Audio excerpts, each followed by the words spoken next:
And the guitars are doing these like, I can only describe them as feedback squiggles. Yes. It's stuff like that makes me that I like and makes me excited, because you can't notate that on music. No. In a music sheet. Oh yeah, you're gonna just draw a bunch of squiggly lines on the fucking staff. Like that's how you do it.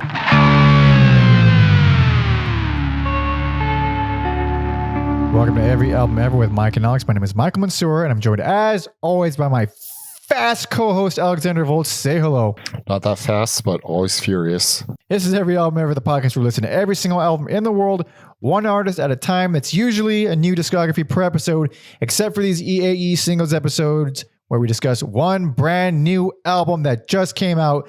And today we will be discussing the latest album by the band Whores, period, entitled War. Period. Whores!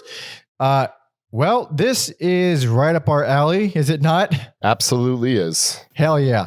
We actually saw Whores open up for Oxbow. Check out our episode on Oxbow's most recent album late last year. And they were delightful. They are delightful. I love them. I believe I've also seen them open up for Red Fang.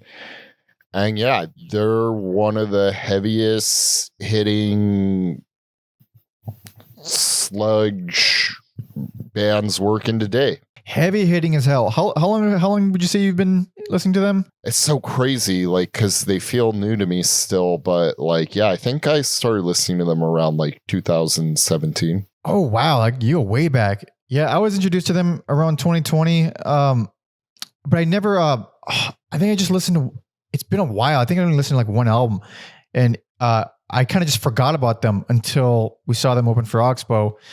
And then when I saw that this little baby was coming out, I was actually quite excited because it was a very fun show. And this album, it's very good. It rules. Is. Yeah. Takes no prisoners. No filler. It's short. It fucking gets down to it. It's really heavy. It's there's one song. So it's a good album, but at least one song on here is like fucking song of the year. One of the songs of the year. Oh yeah. We'll get to it when we talk more about the songs, but yeah, Whores. When was the most recent album before this? Because I really don't know anything about them. So yeah, they have actually not really put out an album in a while. I think their last album was Gold. Oh, so maybe that's part of the issue, is they're not like too active, but like, man, like they're nasty, they're mean, they're kind of a throwback without feeling dated. I would say that album Clean, if this band's new to you, like Clean, I mean, even War is a great introduction, but like Clean is, man. Yeah, because we're seeing like a lot more. I'm sure they've been around, a lot of these bands have been around a while, but it's like a lot of this generation's noise rock, where it brings in way more sludge. It's still noise rock, but now we have a sludge edge to it. That's just kind of what I think has been going on for like the past 10 years. And Whores is definitely one of those bands where you get these big sleazy hard rock riffs, but they're played in an extremely bottom heavy, brutal, fuzzy, just a nice chunky sound, a really sludgy sound. And it takes things that I don't normally love, like, regular hard rock stuff, like hard rock riffs, but it makes it just fun. When you throw sludge onto it, you've bought me. I got it. Yep. It's same. Just all the fixings for a band I love, and they don't.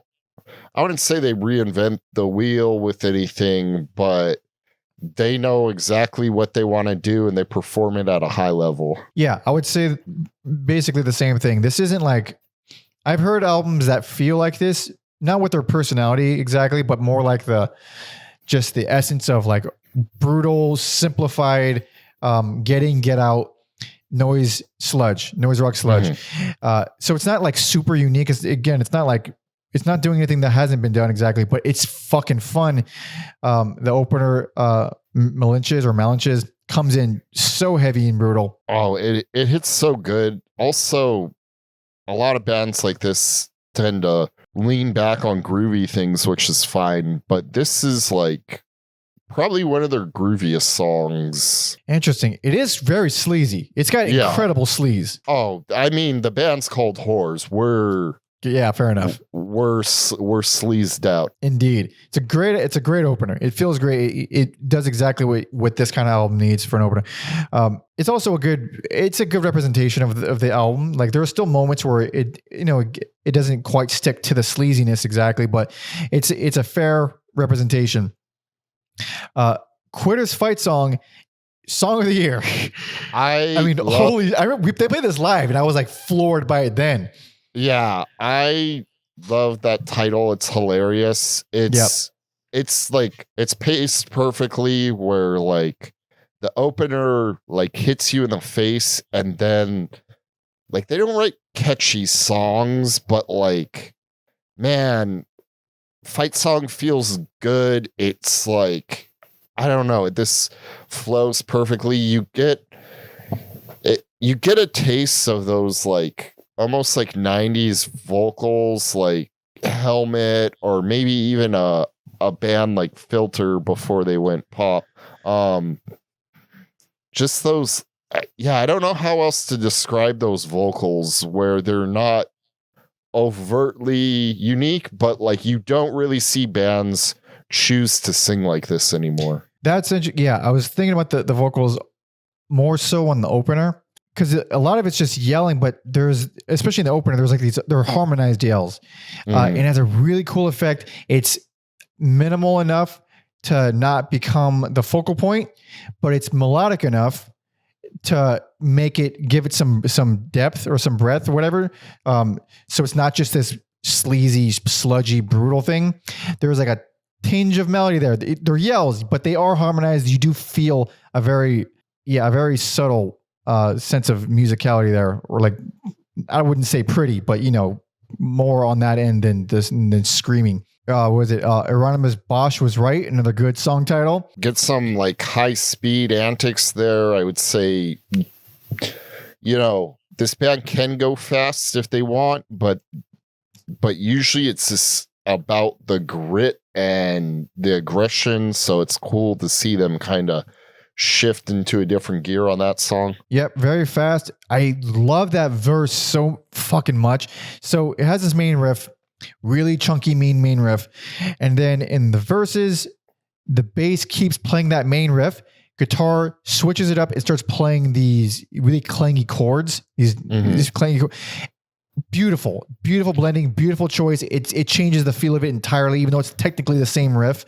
It's fucking awesome. Let me just say, outside of like Boris and certain lineups of the Melvins, like it's crazy. It's just three guys, fucking insane. It's bands like this. I've been getting more like falling into more rabbit holes lately, but bands like this are really making me pursue how to get the fucking biggest sound from the most from the one person, two people, as little as possible, because God rest his soul, Steve Albini.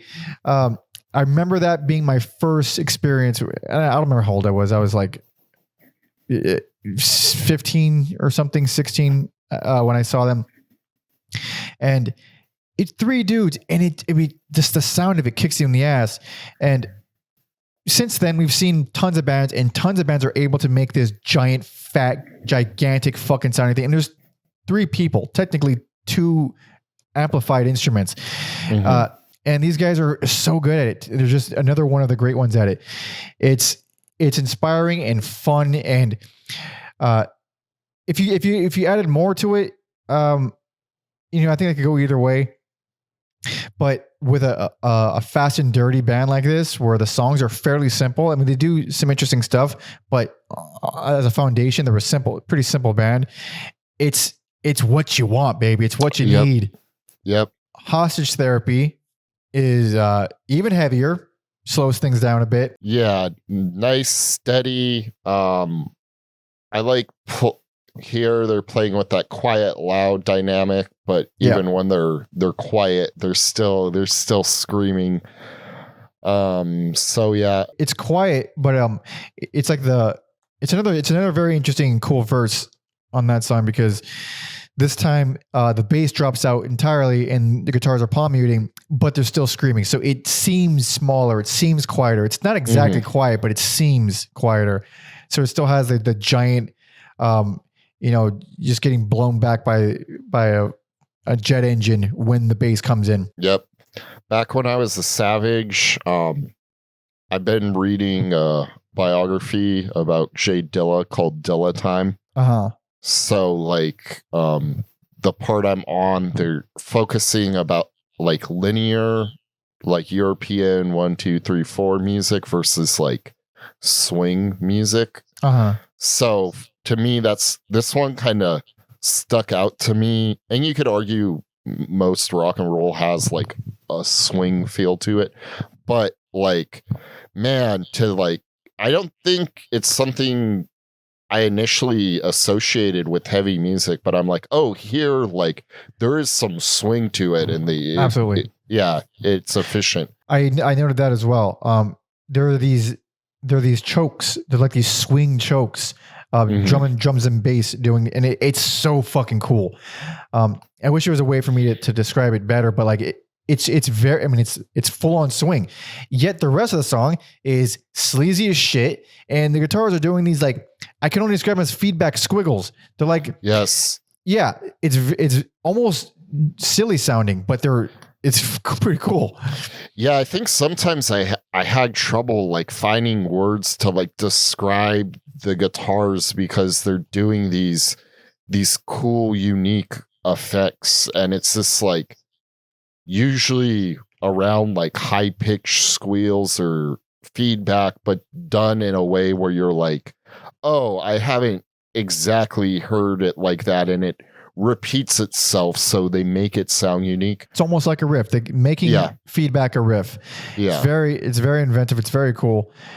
It's stuff like that makes me that I like and makes me excited, because you can't notate that on music. No, a music sheet. Oh yeah, you're gonna just draw a bunch of squiggly lines on the fucking staff. Like that's how you do it. I mean, because it's fun. It mixes things up, makes things more interesting. But and I think Sicko is a good example of that with those effects. Yeah, and like the last minute or so, the guitar feels oddly triumphant, but the singer is happy to let us know that despite that, there are no happy endings here. So rarely are. Yeah, but that's not always true. But that Sicko, it's not one of my favorite songs here, but I still think it's a good song. This one really reminds me of Helmet. Dirtier, more feedback, but still a lot of the Helmet essence. And they did recorded and mixed by Ryan Bosch, who has worked with Fu Manchu, Helmet, and the Melvins. So there we go. Yeah. I see a lot of overlap in styles here, because the one that makes me think of Melvins immediately, and I'm sure it does to you as well, as Imposter Syndrome. Yes, that has the song Boris vibe to it, where it's slows it down, gets dirty. It's this angry, very like caveman, like primitive caveman sounding stuff. Yeah, the feedbacky wails, or the whaley feedback stuff is also, it's also back on that track. Very wacky stuff, but very cool. Yeah, I mean, it's out of all the songs here, it's like the straight up sludge song, whereas the other ones have their own kind of little twist to it. But it's great. I mean, if you like the Melvins, you'll like that song. It's not anything a band like Melvins hasn't done. It's not anything super unique, but it's still fun. It still feels good. Oh, I was really impressed by Every Day is Leg Day, because really, I think all these like at this point in the album to like get me hyped still is impressive. So like, yeah, I was like, I'm still amped. Like I could throw this like whole album on at the gym or on a run or something, and I wouldn't have to skip anything. Every Day is Leg Day is my least favorite song, although it is my favorite song title. Yeah. I think at that point I was just a little fatigued on like just the style. It's not a bad song by any means. It just has a very similar presentation as the rest. And the riffs didn't blow me away. Whereas some of the other riffs on here are just like so fucking great. It just sticks out to me. But otherwise, I don't have any real problems with it. Death of a Stuntman is another one of the faster ones. A little bit more fun than Bosch was right. It is and I'm using the term fun loosely here, but yeah, something about that song makes me want to try skateboarding, and then I remember I'm not good at it. But skateboarding is hard. It's very hard. You're manipulating a piece of wood on wheels with your feet. How fucking stupid are humans? But it's also very cool. Yep. Man, I think that's my favorite drum track on the album. Oh, He's just maybe not doing anything technical, but it's just like pedal to the metal. Yeah, very lively, very lively. It's also a good pacer track too. Feels very good. So like Impossible Syndrome is the closer essentially, but the last track is Savage Reprise or Reprise, whatever. So it takes like a little bit of the riff of Back When I Was a Savage, and it plays it with like a toy organ and drum machine, along with, I don't know whose voice it is, but a voice reading off the credits and thanking the listener. It's like super unnecessary, but very charming. It is very charming, and I kind of like, I don't know, not every album, but I think it's like kind of cool to like hear the credits of an album being read out loud to you. Yeah, there's something like, I'm surprised that it's not done, and I could see why it's not done. It's not like a completely, you don't need to do that, but I'm surprised that it wasn't done fucking a century ago. I'm surprised it wasn't like a normal thing in like the 30s and 40s, right? Especially the way they do it here. It kind of this sounds like a throwback, and even though I don't think it is. Well, yeah, I don't think it was ever done, but it's fun. God damn, it's fun. I mean, this year has been just really fucking kind to heavy music. It's been a good year for music overall. I mean, some fucking I mean, I've been listening comparing to last year, which was an insanely good year. This year, I find myself listening to the ones that we've covered more often. Like, even though I love the ones from last year and I listened to them when I could, this year, I'm like taking time and trying to squeeze them in as much as I can. Like, I love the albums from this year. Man, that's saying something. And we got, being blessed with the Jesus Lizard album. Dude, I'm worried, but I'm excited. Yeah, I'm excited. Oh yeah. It's been long enough to the point where I'm less concerned about it being like a forced reunion and more like they've marinated, they've done their own things on their own. They want to try out and test the chemistry again. It could be a completely new, different, interesting thing that they're doing. So I'm interested. And then, I don't know. There's this, got Nick Cave coming up too. Yep. Mama Leak. Ooh, we love us some Mama Leak. Talking about, like Jesus Lizard, I'm thinking about like, we get a lot of promos, and a lot of PR, like emails and like, with records coming out, and sometimes reissues. And I got one today that actually pissed me off. Because we didn't go we're not going to give the name because it's a band that I like and I've liked for a long time, but we've talked in the past, like, we've gotten promos and read like press releases for bands, and it's just full of lies. Yes. This one was full of the most easily Googleable lies. Oh man, I'm not gonna get too much away, but it's a punk band that I've actually been a fan of for like 15 years. Oh shit. I like them a lot. It should kind of be like an introduction. Well, also letting you into the current mind state of the band. I think that's what it should be. Yeah. But for some reason, they've turned into these things where these bands need to spin these egregious bullshit. Yeah. And it's like, you know what? If you're a normal guy who makes cool music, that's fine.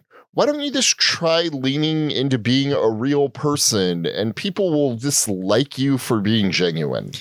It's what a because crazy fucking concept. I get like the rationale of like, well, there's so many, it's so saturated. I get it. I completely get it.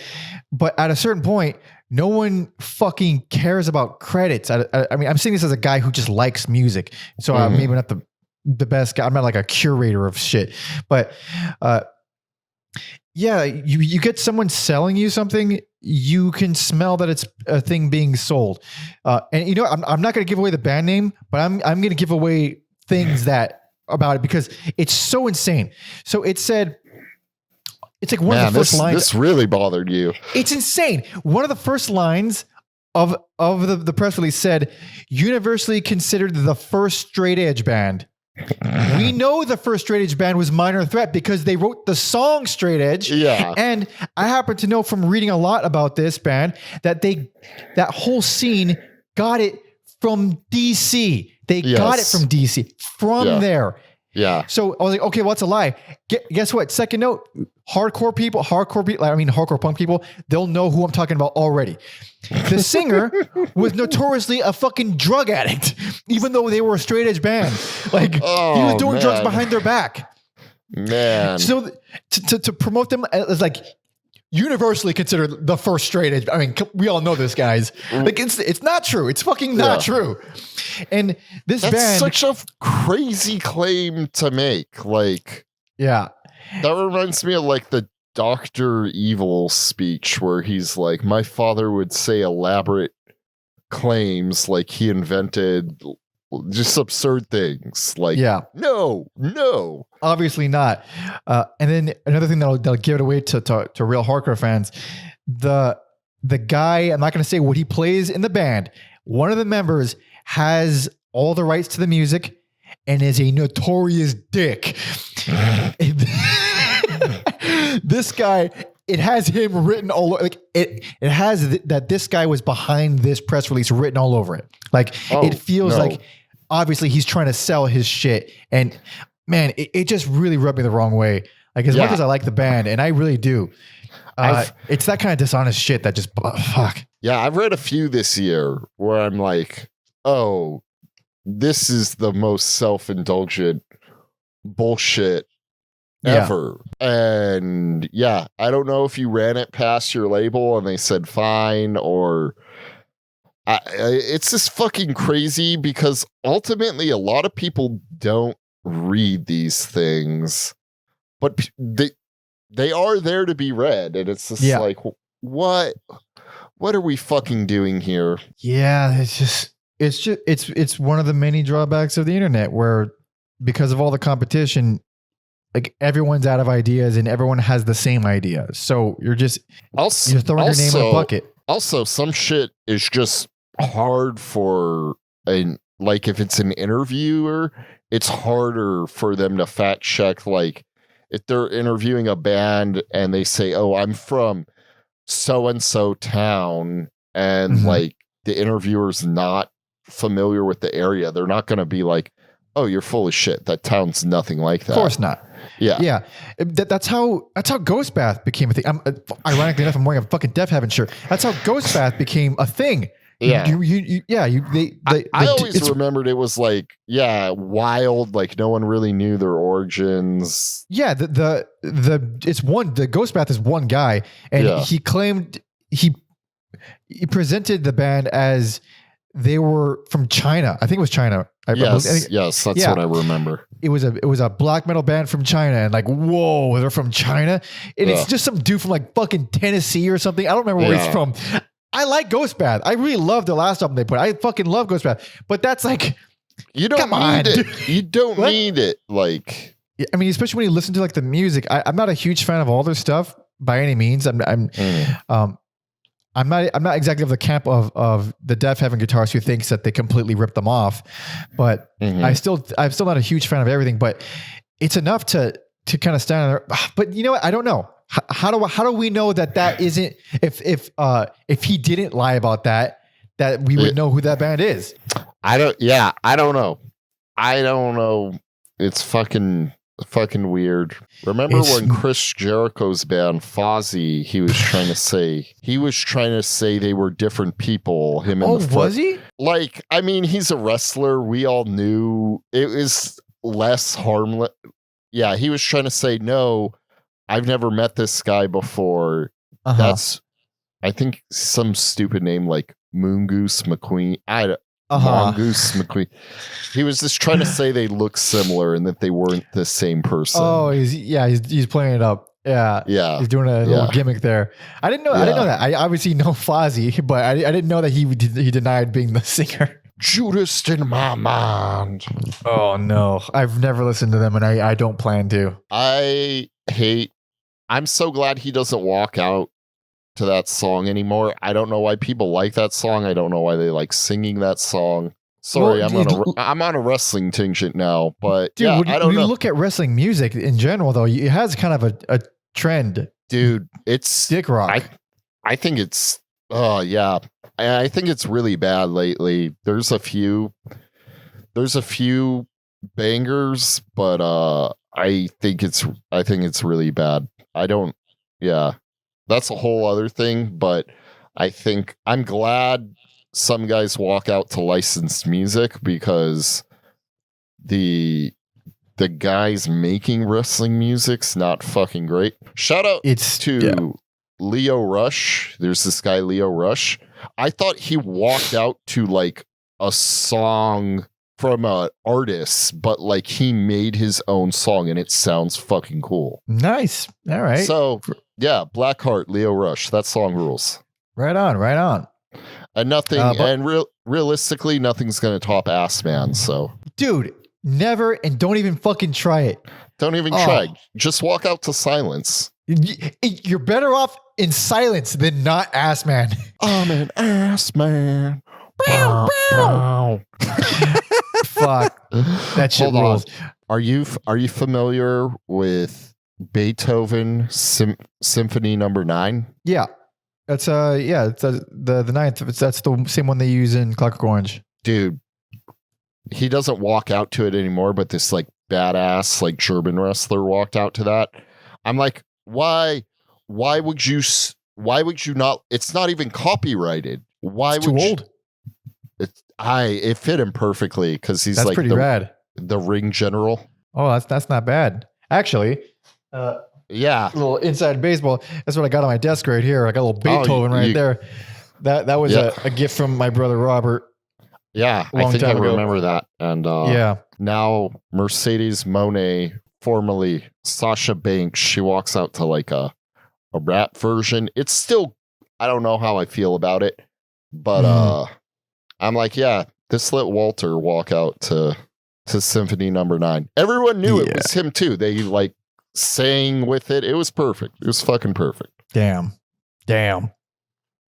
But that concludes our episode on War by Horse, where we went on a nice little tangent, shitting on press releases and talking about wrestling music. Because when else am I going to do it? It's going to be padding in an episode. Yeah, why the hell not? Yeah, it's fun.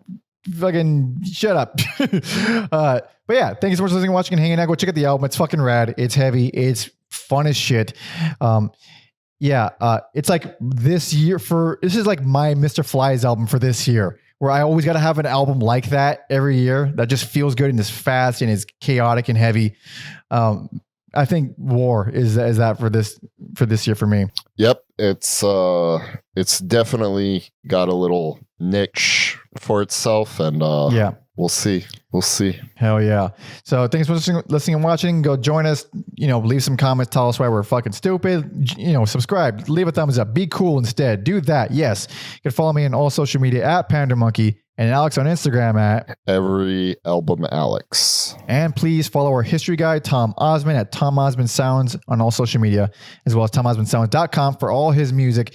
And check out his podcast, Whatever Comes Next, which you can find a link to in the description. It's all over every platform. He interviews a bunch of awesome indie musicians, and he does work for us. He gets, albums for us. He gets press releases for us. He does research for us and gets interviews, and it's all good stuff. You could be extra cool and join the Patreon, patreon.com/everyalbumever.